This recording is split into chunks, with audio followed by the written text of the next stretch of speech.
Now, for more, we are joined by Jayant Menon, live from Manila. He is visiting senior fellow of the Regional Economic Studies program at ISEAS Yusof Ishak Institute. Mr. Menon, thank you so much for joining us this evening. First up, your evaluation on the 90-day tariff suspension. How do you assess its significance in the broader context of U.S.-China economic relations? Firstly, I guess we should recognize that this is a welcome move, slightly unexpected in a couple of dimensions. One is that, the extent of the tariff cuts on both sides of 115% was a lot higher than we were led to believe by the president himself, and also how quickly this was agreed. But let's not get too carried away. This is a pause, so it's a ceasefire, basically, with some troop withdrawals, if you like, temporarily. So a lot will depend on what happens in the next 90 days and beyond.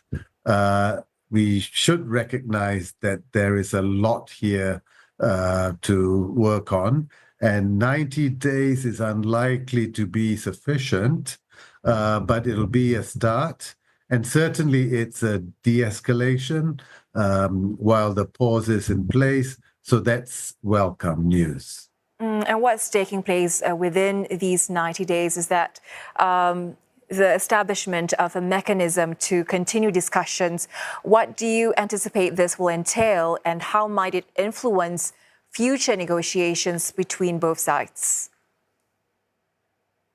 Well, I think what we have to deal with first is this new rise in protectionism, which is the new tariffs, right?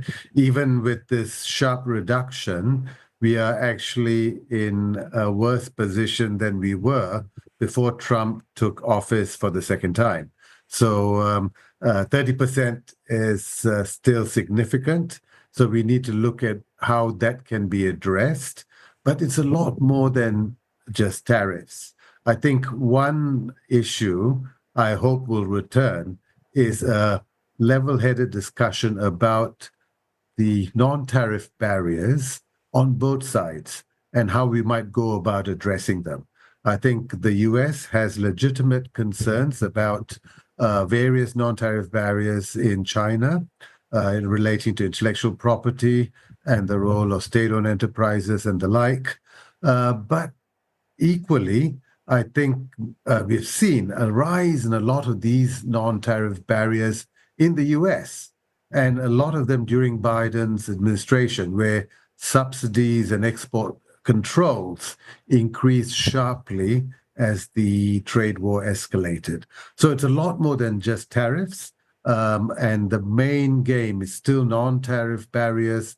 And a lot of these issues need to be addressed initially in the 90 days, but it's going to take a lot longer before a comprehensive deal can be reached on these very difficult issues. But it's a good start.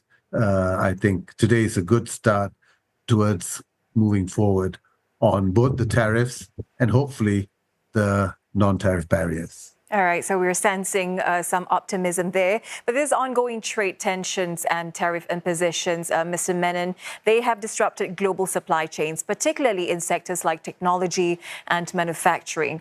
How do you foresee these disruptions evolving in the near future? And what strategies should businesses and governments adopt to mitigate potential risks? Right. I think this is a critical point, and especially for this region, Southeast Asia and Singapore. Until today, the risks of decoupling and bifurcation of supply chains was rising daily.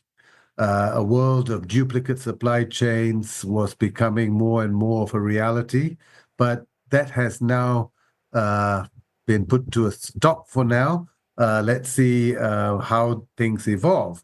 But right now, I think we can see the possibility of reducing the risk of bifurcation or complete decoupling, which would be disastrous, really, for the US, for China, and this region. Nevertheless, I think it's true that fragmentation is taking place, and we should prepare for the very real possibility that this will continue. I don't think this will be the end of the tariffs or other instruments being used to deal with perceived concerns on both sides. I think we'll see this trade war continue way beyond 90 days, maybe a year or two, as things evolve. The Trump administration has made it very clear they want to balance trade. That's their ultimate objective, and that's never going to happen. So whatever is agreed may soon be amended if the objective is not realized. So firms, I think, in this region should actively start pursuing diversification and try and reduce their reliance on any one country to any great degree. So diversification is the need right now, and the more diversified, the better. All right, Mr. Menon, appreciate your insights. Thank you so much for speaking with us. Jayant Menon there, visiting Senior Fellow of the Regional Economic Studies Program at ISEAS Yusof Ishak Institute.